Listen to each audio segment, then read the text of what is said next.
오늘 주제는 발에 관한 내용인데요. 이 사진을 한 번쯤 다 보셨을 것이라고 생각합니다. 발레리나 강수진 씨의 발이죠. 처음 이 사진을 보시면 충격과 경외감을 갖게 됩니다. 그리고 다음 사진을 보게 되면 참 우아한 저 백조의 모습을 표현하고 있는 저 발레리나. 그러나 정작 그 신발조 토 슈즈 안에는 앞에 보신 그 험악한 발이 감춰져 있다는 거예요. 여러분, 눈에 보이는 우아함만 보지 마시고 저 신발 안에 감춰져 있는 정말 그 눈물을 보실 수 있는 여러분 되실 수 있기를 바랍니다.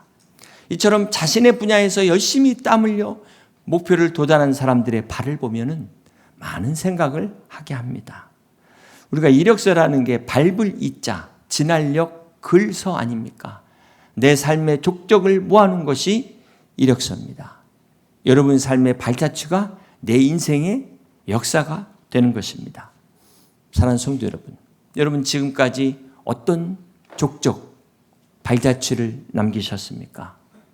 세상에는 많은 발자취가 있습니다. 또 세상이 인정하는 발자취가 있습니다.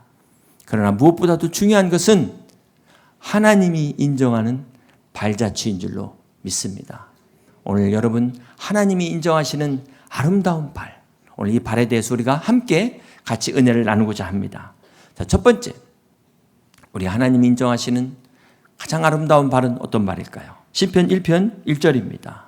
복 있는 사람은 악인들의 길을 따르지 아니하며 죄인들의 길에서 서지 아니하며 오만한 자들의 자리에 앉지 아니하고 오직 여호와 율법을 즐거워하여 그 율법을 주야로 묵상하는도다. 시편 1편에서 복 있는 사람은 복된 발을 가진 사람이에요. 그 발이 어떤 발이라고 말하고 있습니까? 악인의 죄를 따르지 않고 죄인의 길에 서지 않는 발. 그 사람이 복 있는 사람이다. 지금 말씀하고 있는 것입니다. 또 마가복음 9장 45절을 봅니다.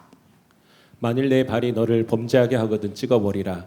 다리 저는 자로 영생에 들어가는 것이 두 발을 가지고 지옥에 던져지는 것보다 나으리라. 성경에 이런 썸뜻한 말씀이 있습니다. 자, 이것은 무조건 발을 찍어버리라는 게 아니죠. 손을 잘라버리라는 것이 아닙니다. 그렇다면 무슨 뜻일까요? 차라리 이 발을 찍어버리더라도, 손을 자르는 한이 있더라도 절대로 지옥은 가서는 안 된다는 것입니다. 지옥은 가서는 안 되는 곳이다. 자, 이 말을 지금 표현하고 있는 거예요. 그렇습니다. 사랑하는 성도 여러분, 지금 이 순간에도 자신도 모르는 사이에 세상에 휩쓸려서 지옥으로 떠밀려가는 발들이 얼마나 많습니까?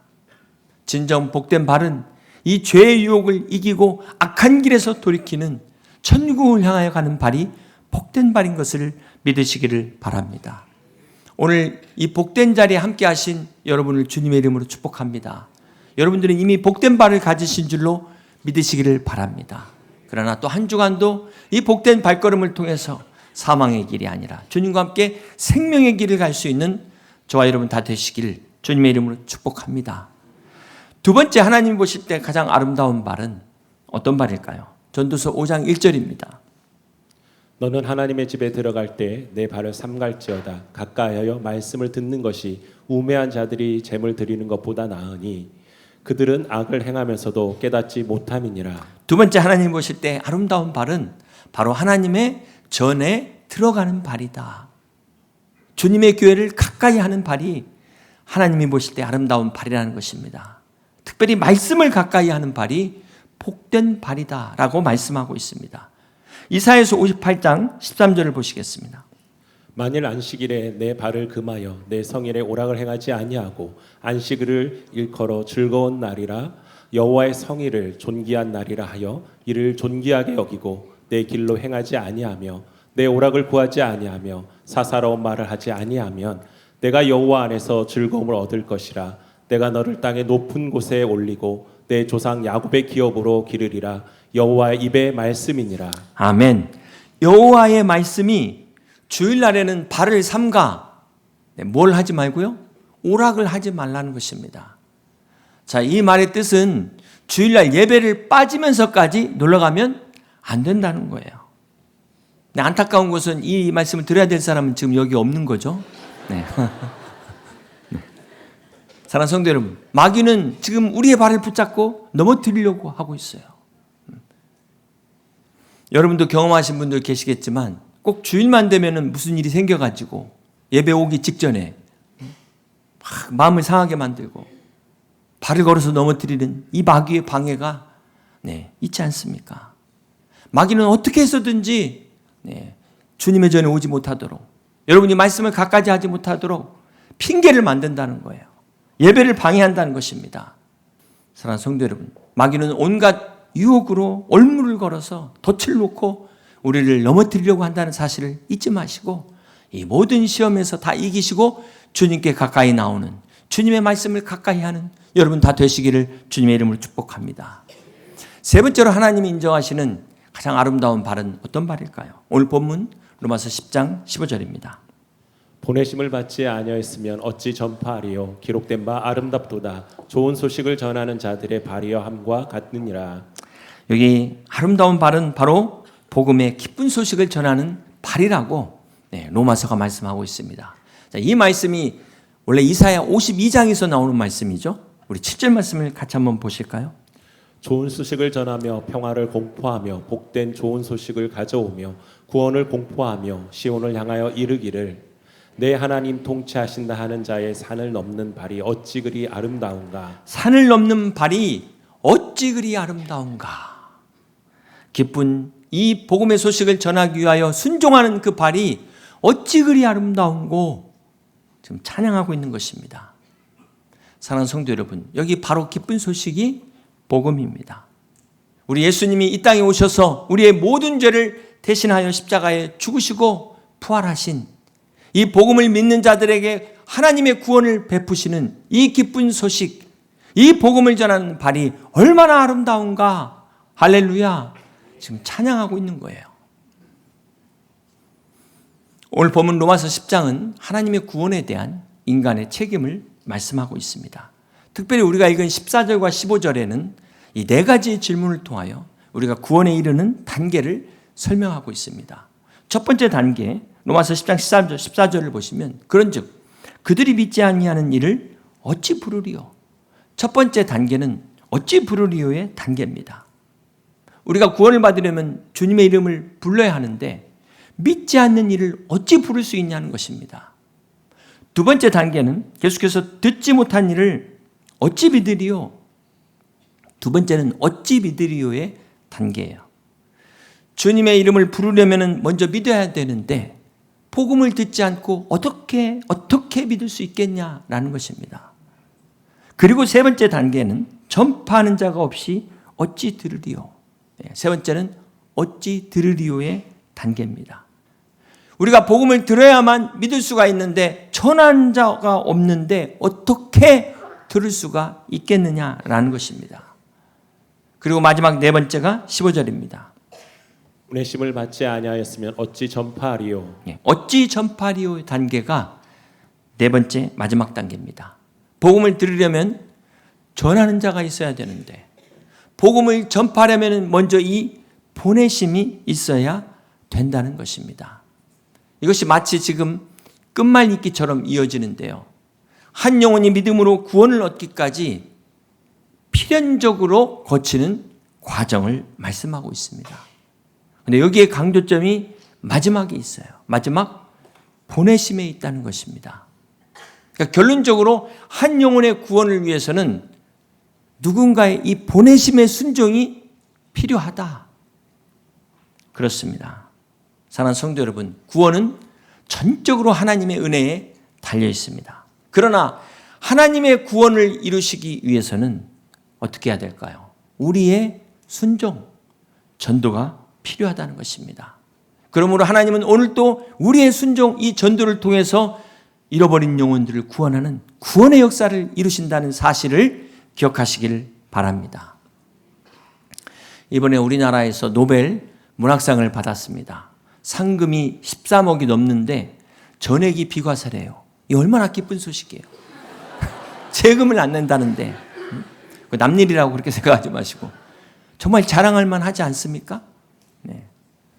이번에 흑백 요리사에 나온 셰프들이 그 식당들이 다 대박 났답니다.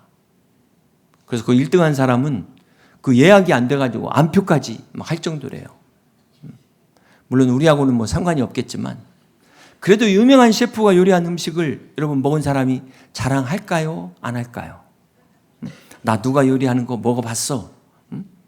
하물며 한 끼 먹는 그 식사도 자랑하는 세상 아닙니까? 제가 인생 무상을 언제 처음 경험했냐면 대학생 때 제가 경험을 했습니다.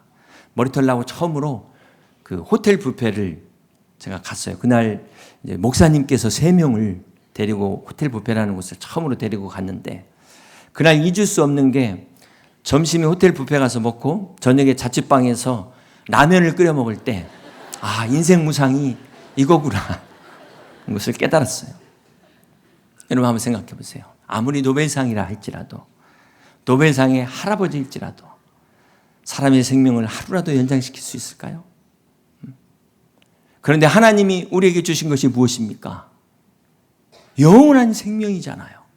천지를 창조하신 하나님께서 우리를 사랑하셔서, 그것도 너무나 사랑하셔서 이 땅에 유한한 생명으로 끝나지 않도록 독생자를 보내셔서 천국의 영원한 생명으로 인도하신 것 아니겠습니까?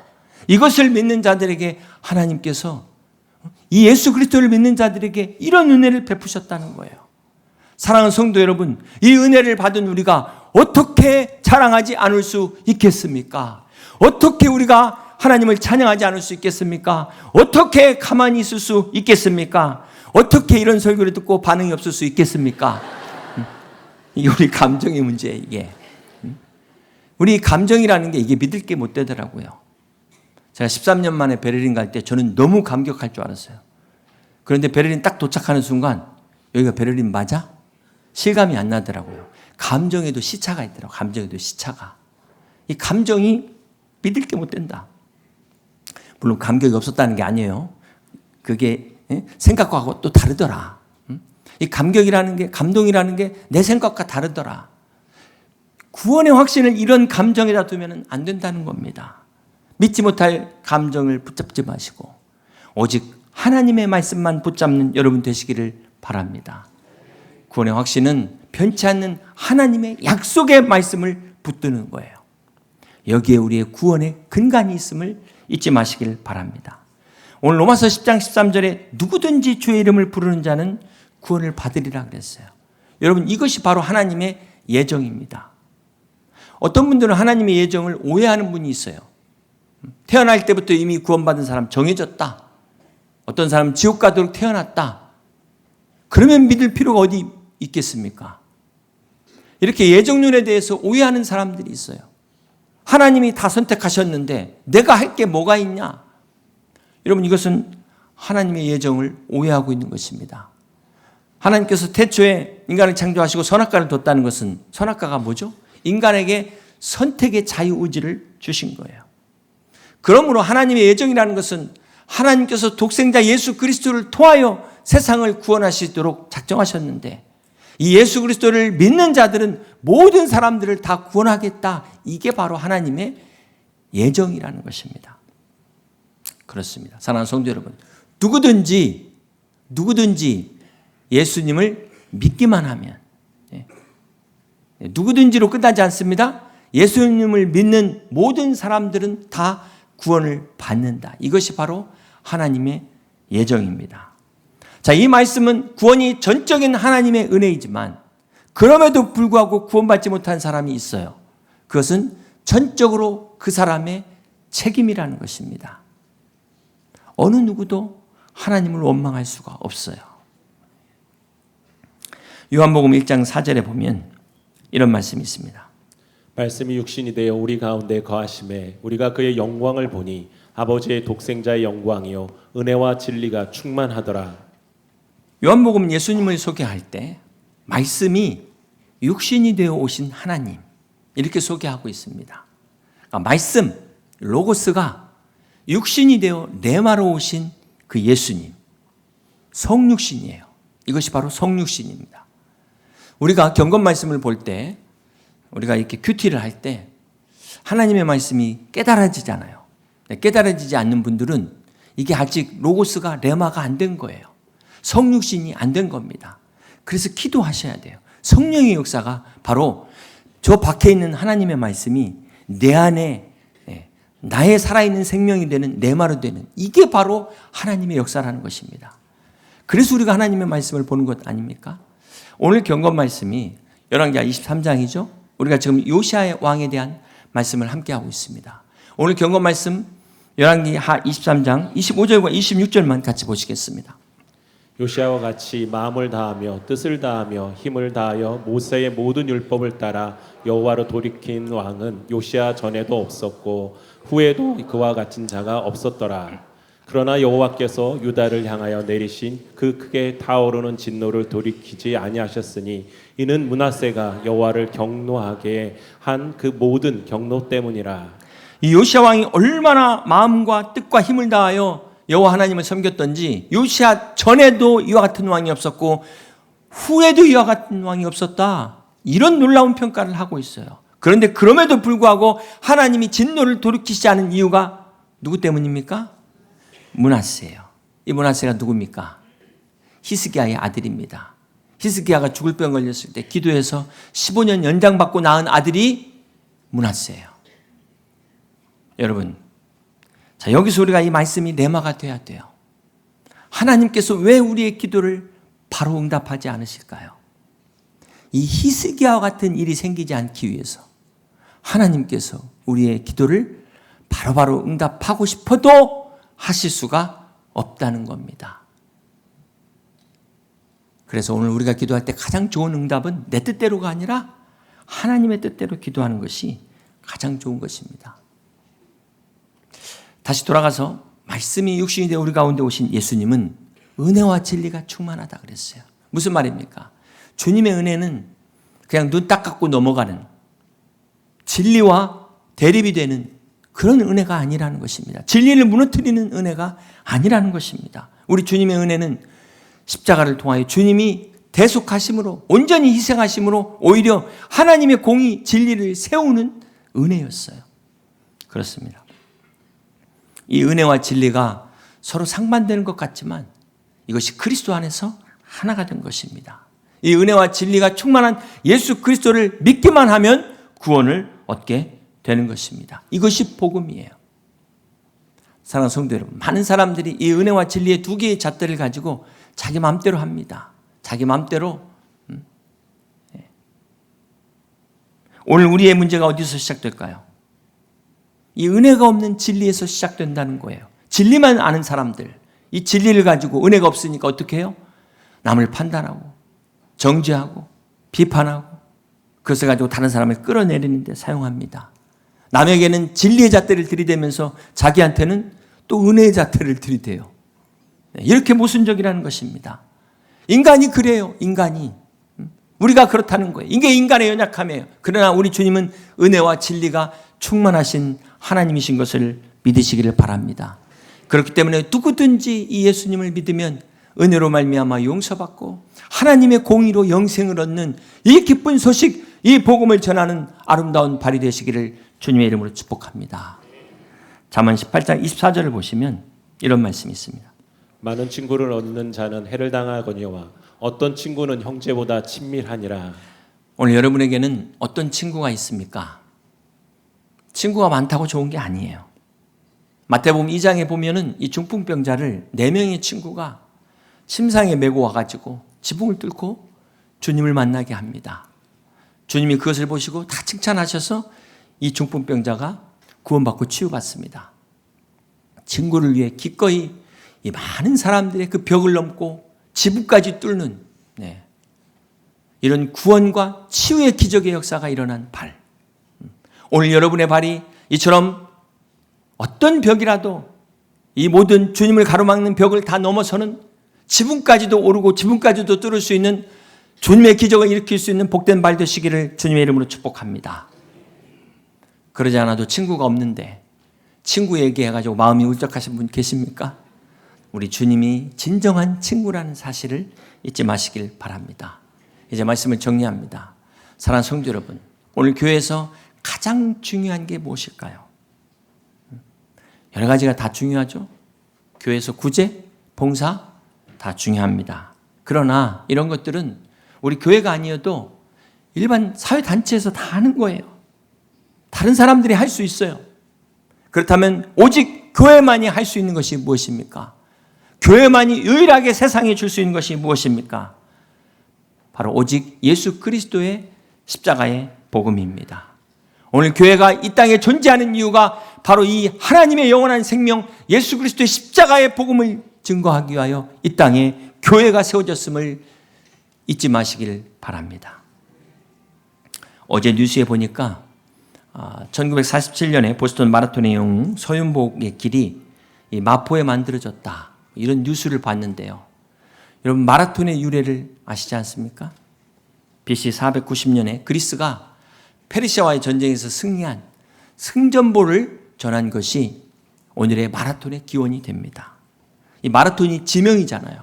전투가 이루어졌던 이 마라톤 지역에서 아테네까지 42km를 달려서 승리의 기쁜 소식을 전한 경기가 마라톤이다.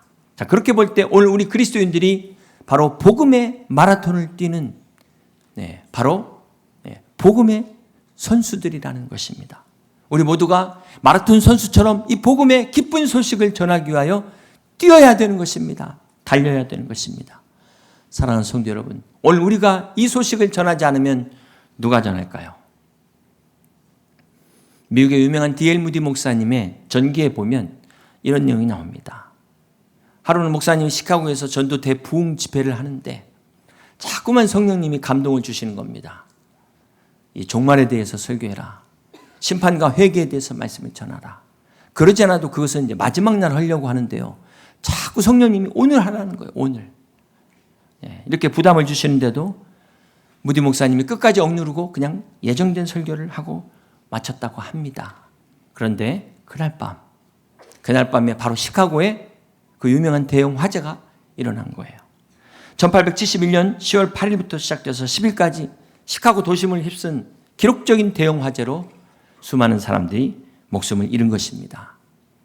이날 무디 목사님이 전날 밤에 이 심판과 회개에 대해서 설교하지 못한 것을 두고두고 후회했다고 합니다. 이날 이후에 무디 목사님은 전도와 하나님의 감동에 즉각적으로 순종하는 것이 얼마나 중요한 것인가를 깊이 깨닫는 계기가 되었다고 회고하고 있습니다. 그렇습니다. 사랑하는 성도 여러분, 전도의 기회는 항상 있는 것이 아닙니다. 복음의 문이 항상 열려 있는 것이 아니라는 것입니다. 이 문이 닫히기 전에 우리는 복음을 전해야 됩니다. 이 문이 언제 닫힐지 모르기 때문에 우리는 때를 얻든지 못 얻든지 전해야 되는 것입니다. 사랑하는 성도 여러분, 오늘 우리가 이 복된 기쁜 복음의 소식을 듣고 구원받을 수 있었던 것, 물론 하나님의 은혜지만 누군가 여러분에게 이 복음을 가지고 찾아와 전했던, 순종했던 그 사람이 있기 때문이라는 사실을 잊지 마시기를 바랍니다. 그렇습니다. 하나님은 오늘도 이 복된 소식을 전하는 아름다운 발을 찾고 계십니다. 오늘 우리 교회가 이 복된 소식을 전하는 주님의 발이 될 수 있기를 주님의 이름으로 축복합니다. 오늘 여러분의 신발이 비록 명품은 아니어도 우리의 발이 하나님이 기뻐하시는 복된 소식을 전하는 명품이 되시기를 주님의 이름으로 간절히 축원합니다.